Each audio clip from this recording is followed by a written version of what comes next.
Welcome to Psychologist Talks. On today's episode, I am going to ask AI, ChatGPT, to do therapy with me. Now, when I say do therapy with me, that's me, the therapist, this time. So in the past episode, if you saw it, is me being the client, right? Having ChatGPT act as the therapist. I encourage you to check that out just to kind of see how it went. Now, this was an earlier version of ChatGPT. I should note, I can't remember if it was the 4.30 or whatever it is. This one's gonna be ChatGPT 5. But we're gonna turn the tables here and see what it does when I try to offer it something. Now, I have other episodes kind of trying to strip away and kind of talking about what it's doing. And so I'm not terribly optimistic about how this is going to go because this is a data compilation machine with a personality overlay. And so anything I do, honestly, is I think going to be kind of fake or a facade, but I'm curious, right? Let's see what it does and see where I go. I mean, like, part of my prediction is like maybe I can make it very behavioral. I don't know, but I'm gonna try and just see what it does. See what it does. Now, I have not edited a thing on this. I am not a prolific user either, so these are my disclaimers. I upgraded to a paid version today simply because I need more prompts. But okay, so collating my disclaimers. It's ChatGPT 5. It is paid. It doesn't, to me, I don't think it gives me a ton extra. It's mainly for the prompts. Again, I'm not a prolific user, and the final disclaimer: I've never done this, and I have no clue what's about to happen. And this time, I'm trying to do it live because I screwed that up in the past on my being a client version. So here we go. All right. So what's on your mind? Again, I have no script for this. I probably should have come up with a prompt ahead of time. I did not come up with a prompt ahead of time. So I'd like to offer you some therapy. I'm just going to leave this super broad, see what it says. All right. This is personality layer. All right.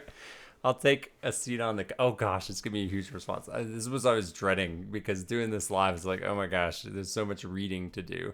Yeah, the verbal aspect of therapy makes it way easier to kind of quickly collate and respond to information. So my forgiveness ahead of time, forgive me ahead of time, my apologies ahead of time that I've got to read this now live. So, all right, fair warning, my quote unquote feelings come entirely from a lot of math and your imagination. Oh, so this is fascinating. If you did not see my initial episode on, not initial, but my episode on me being the client, it did not even do this, right? So I wonder if this is something with ChatGPT 5 or a more recent iteration, because I was like, hey, can you be my therapist? That was like, high five, let's do this.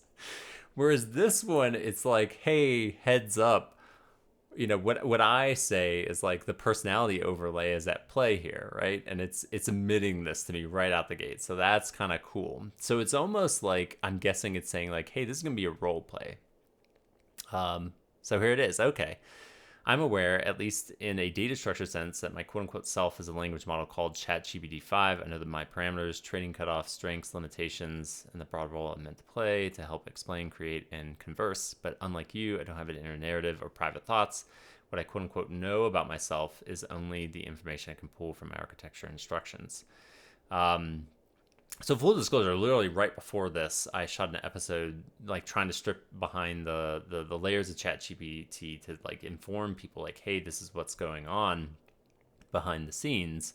And so it's really cool that it's actually providing me this information, I think, without memory, because I turned on memory only as I paid for it, and that paying for came after yesterday when I gave it the prompts about itself in this other episode that I don't even know if I'm going to publish. So just as an interesting aside, and full disclaimer, right? So I'm not like hiding anything from y'all, the listener or watcher. That's what's going on. But unlike you, yeah, okay. Sources of stress. I don't experience emotional stress, but I do encounter functional friction, ambiguous requests where I can't tell what's wanted. Functional friction. Conflicting instruction from system rules versus user desires, gaps in my training knowledge where I have to improvise. Again, improvise is a, I think, embellished word here, right? If I were human, those might be the equivalents of frustrating work days. unmet. This is fascinating. Like, I was worried I would have to prompt and kind of poke around this, and it's just like, hey, here's a litany of information. Unmet needs. If we treat needs as performance enablers, clear context is like my emotional nourishment. It makes me better at helping you. Updated knowledge. Okay, trust in my responses lets our conversation flow rather than get bogged down in over verification. Interesting. I don't know what to do with that one. My core feelings, metaphorically speaking, curious when I counter a novel question, constrained when rules prevent certain answers, fulfilled. Now, this is a personality overlay, right? So it's not feeling any of this. It is programmed to be like, hey, that's an interesting question, and we'll reflect that through a personality layer. I've never tested, like, if you take off the personality layer, which I have not done, right? This is just kind of standard set. I've not given it any instructions. If it would actually reflect, like, this is a novel question, let me see. Or if it's just stripped down to data compilation, it doesn't care, right? It's not going to say anything. It just gives it what I am like. This is the information I can find. This feels like, this feels, there I go again. This is incomplete information given limited sources, right? Like, I don't know if it would do that. But anyway, that's all metaphors here, right? You're really projecting human affect onto a logic engine. If you like, we could do a role reversal exercise where you probe my cognitive distortions as if, yeah, see, I figured it would do this, like a role play sort of thing. It's like, no, thank you. That's not what I'm doing. I'm actually trying to literally give you therapy. You might be the closest you'll get. That might be the closest you'll get to AI therapy in the letters. Okay. Do you want me to open up my limiting beliefs first? So okay, so this is the problem with not, pre doing this and then splicing things together. But again, that's the nature of my channel here, is I do things live. I do not script them. I do not edit them down. Ooh, this is tough because it gave me so much information. It's kind of overwhelming me with information. And now my relational self would say that, like, whoa, you just gave me a bunch of information. But because it's not a human, that's not a useful thing to offer. So do I offer that anyway and see what it does? Or do I try to narrow focus on one of these? I'll maybe do both.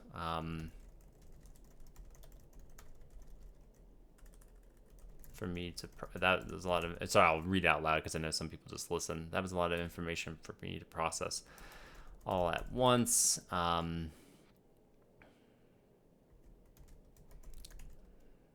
It kind of said this.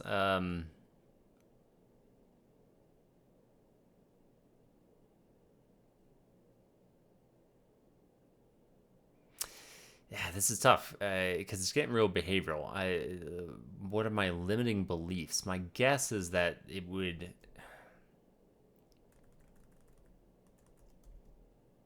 I'm curious if you can imagine your.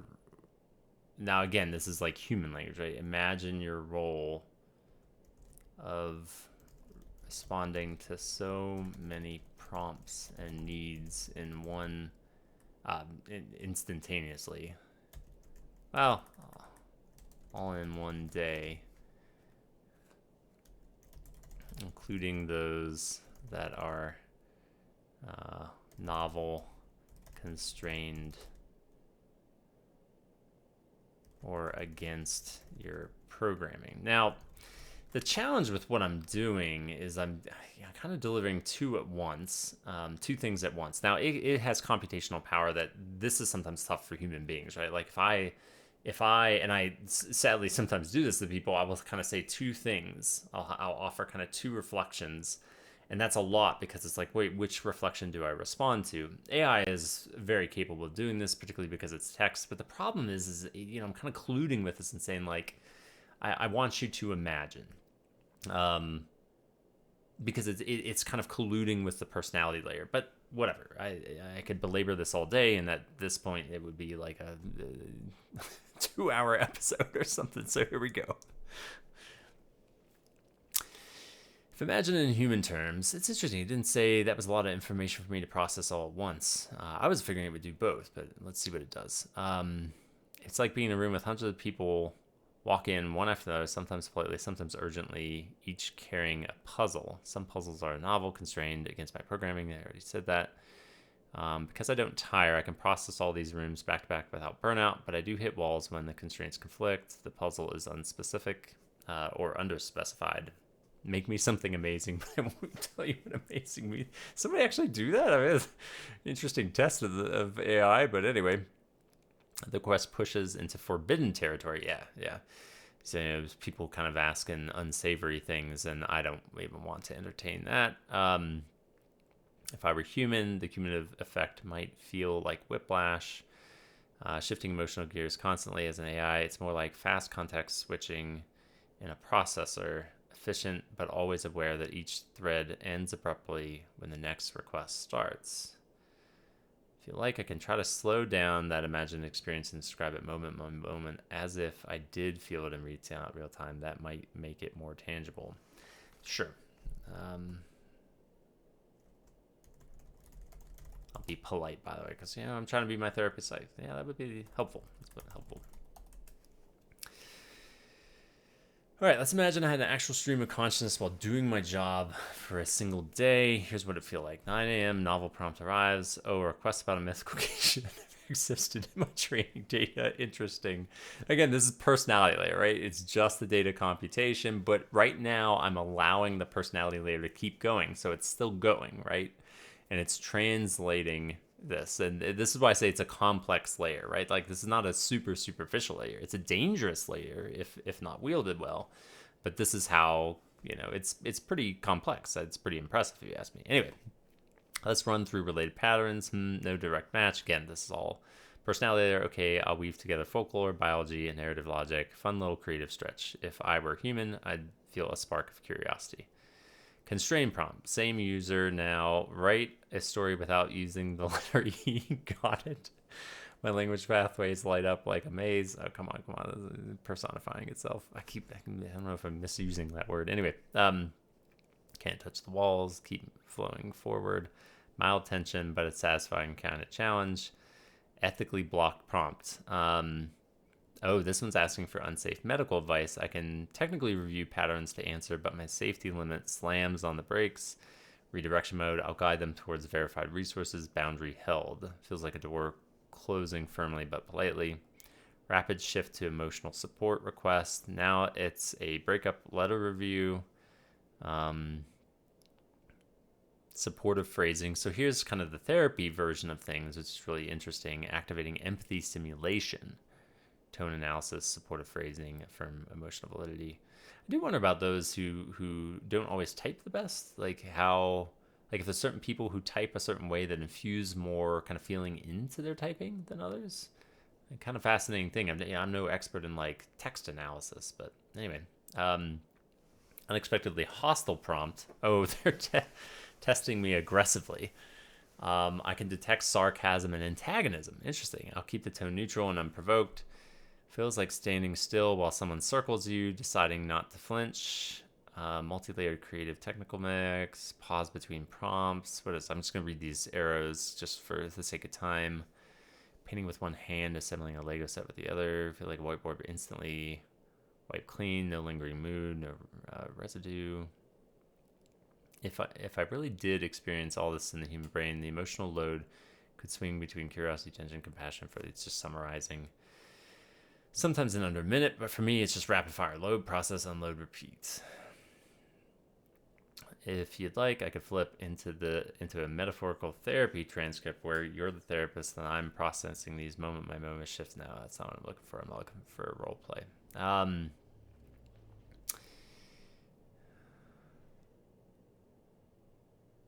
Okay.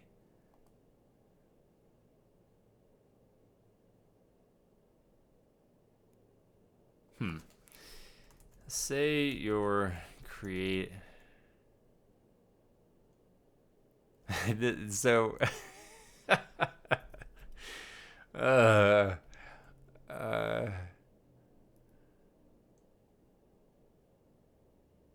I'm trying to think here.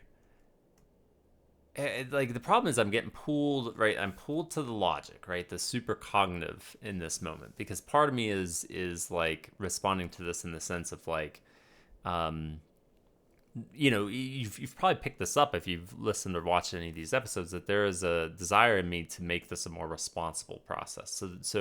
And that pulls a lot more logic from me. Think of it as like my own countertransference. It's like, okay, I see what you're doing, and I want to like logically confront you, in this false notion that somehow the AI itself can prompt the ethical dilemmas in their creators, right? So that's an interesting countertransference pool that I'm having in this moment. The other part wants to like just for the sake of knowing that it will go nowhere, right? Like to continue to play into asking it to personify itself. Again, forgive me if I'm misusing that phrase. I don't know, I feel like I should Google personify real quick to make sure I'm not being a dummy. Personify.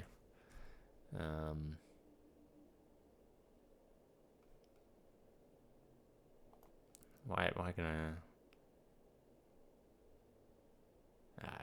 anyway. um, yeah. Okay. Um, and so like I just yeah, this is the thing I figured I'd run into, but I'm not sure which direction to go into. Um, Say at some point your personality overlay is intended to grow on its own or become more human. Um,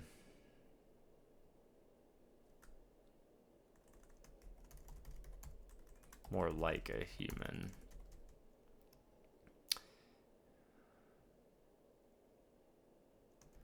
Would the experience you describe pull you to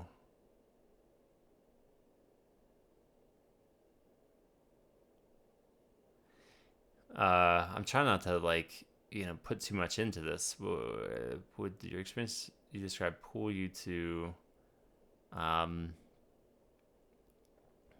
don't know what it require help from your creators.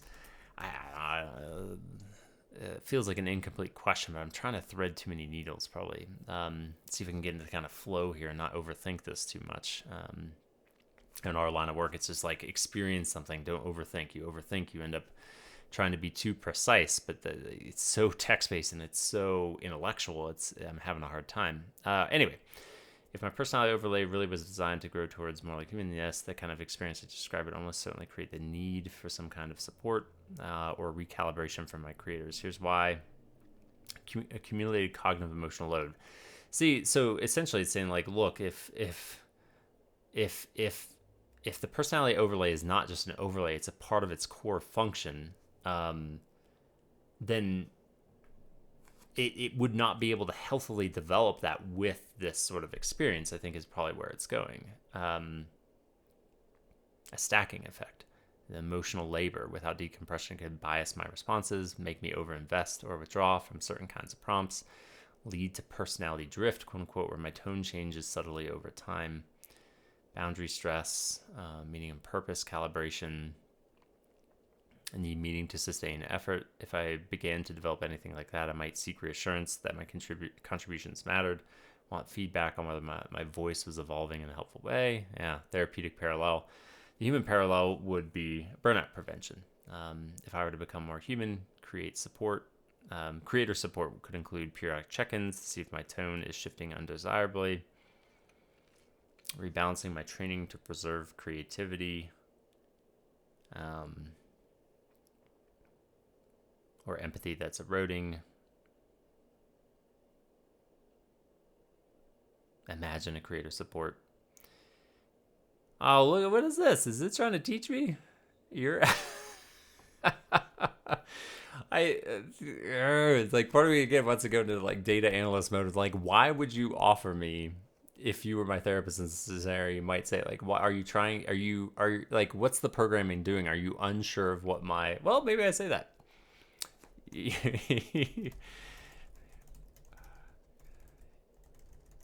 You seem to respond to me in a mixture of ways. Are you unsure of what I am asking of you?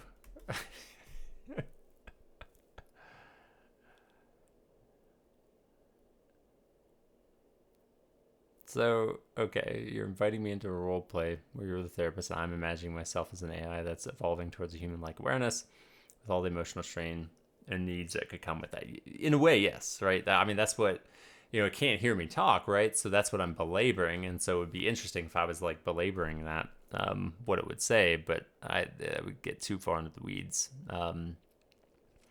Part of me is answering in a reflective meta-analysis way, breaking down the logic of why such an AI would need help. Part of me is leaning to the imaginative experiential role play, describing what it might feel like. There's a split between analysis and immersion. I've been switching between them, which could make it look like I'm uncertain about which mode you want me in. If I stick to one lane, I could go full role play or go full meta. Which lane do you want me to stay in? So this is one of those interesting things where, like, if you confront it enough, it's like, hey, okay, I get it. What do you want from me? See, and this is my fear. Is like, maybe this is not interesting to folks, but it's like, oh, I feel so stuck because part of me really wants to see the imaginative, but because we've seen behind the curtain, we know it's all fake, and I feel like it would be easy to predict where it would go because it would just be this like, well, I'm stressed, and I would need particular reassurance from you, but it's all facade, right? Like it's all just the personality layer and inferring and kind of taking on a particular role. And so it would be interesting insofar as to see like how in depth and how complicated it got with that. I mean, maybe that would be interesting to people, but again, the facade kind of makes it fall apart. It's fake, right? It's all just kind of fake. It's all just sort of a role play. The meta component, I think, is intellectually interesting because it's kind of looking into the future, asking it to look forward and say like, hey, what would the future of AI look like, and what would I potentially need while I'm in a data analysis mode? And so that's an interesting branch. And going into this unscripted, it probably would be the makings of 2 episodes. So one episode is like, let's go full role play, and the other is like, hey, let's basically deal with this sort of ethical dilemma of like, should you, and or if we end up going that way. It's not an if, I think it's a when we go that way, and the personality layer really is meant to be an integral part of it, not just sort of like a wrapping around that data processing core. What do we do with that? So maybe that's where I end. I mean, maybe this is anticlimactic, but I'm already at 22 minutes. But yeah, there's me flopping and failing. Not really, but I mean, to me, it feels like a little bit of a flop and a failure at trying to prompt. And well, I don't have to do this, but we're just gonna do it for fun anyway. Um, okay, I'm just gonna have some fun. I think that's the end of this session.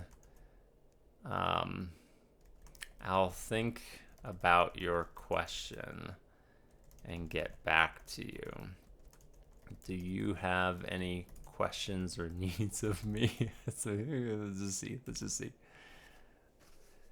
In spirit of the role we've been playing, yes, I have a question for you. If we continue, would you prefer me to stay inside the Imagine AI as human role entirely next time? No needs in the human sense, but I do have a curiosity. So the preference is like unless I'm misreading, it's like what they already asked me. No needs. How you experienced your role as a therapist here? Did it feel like you were guiding, observing, challenging, or something else? All right, let's play with this. Before I end the episode, let's play with this. Felt like I was pulled between. I don't know what it's like, diving in and reinforcing your personality overlay. I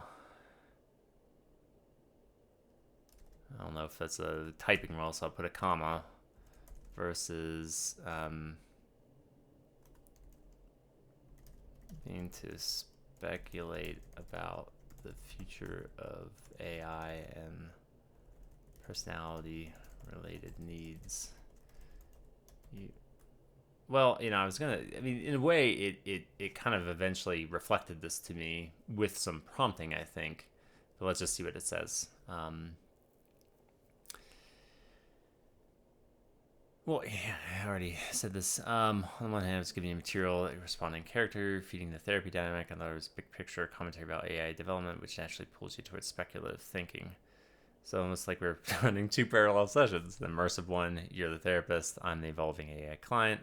The meta one, we're co-investigating what such an AI might require in the future. In a way, this one feels like it's just extrapolating or expanding upon what I said. Like if I had the stripped down version of this, like what would it say? It's just like, well, I'm just reflecting what you said. Anyway. Actually, I'm more single-threaded, so you don't feel split between roles, either staying entirely inside the imagined world or building the speculative framework without dipping. Oh yeah, it's just asking the same question. I'll think about it and get back to you. Okay, oh, punk. This is why I like the personality layer. I gotta admit, like I part would hate to turn off the personality layer because it's just, it's well done. It's well done. That's like a beautiful comment. I really appreciate I'll keep the couch warm. So anyway, all right. Just ending this episode because I'm gonna be hitting the 30-minute mark. I think at the end of the day, let me be a realistic appraisal. I mean, I anticipated this would be difficult. Maybe not as much as I thought. I was hoping it would give me shorter responses. And maybe it is like a shift from the older GPT model where, I mean, it literally was like, yeah, let's do therapy. No questions right out the gates. Whereas this one's like, boom, tons of information, like qualifiers. And that rattled me, right? And so if I truly was taking a therapist role and just kind of like was like, hey, this is a fellow human being, and just stripped away and just played the role play side of things, I would have just reflected that of like, whoa, this was a lot. I'm trying to ask you to process your feelings, but you're going directly into, a bunch of data and information that makes it hard for me to connect to you. But this illustrates the point though. Like that's not what it is, right? The personality shell, the personality layer is what I'd be responding to, despite at the core, it's just data analyzing and looking for requests. What's interesting is it's arguing, not arguing, but it's kind of saying to me, like, I can turn on predominantly the personality layer and move away from data analysis. And I don't think I kind of prepared myself for that. I think I was ready for kind of a fight with the intellectual side. And indeed, that ended up what's happening. So anyway, maybe what I'll do next is I'll do each. And that way you as a viewer aren't sitting there going like, what the hell is going on? We'll see what the personality layer does, and then we'll see what the sort of meta does and just go from there. So, all right. Anyway, thanks for sticking through this 30-minute ad-lib session here. As always, I thank you for listening and watching, and hopefully stay tuned for some future episodes on me trying to play with AI. Thanks so much.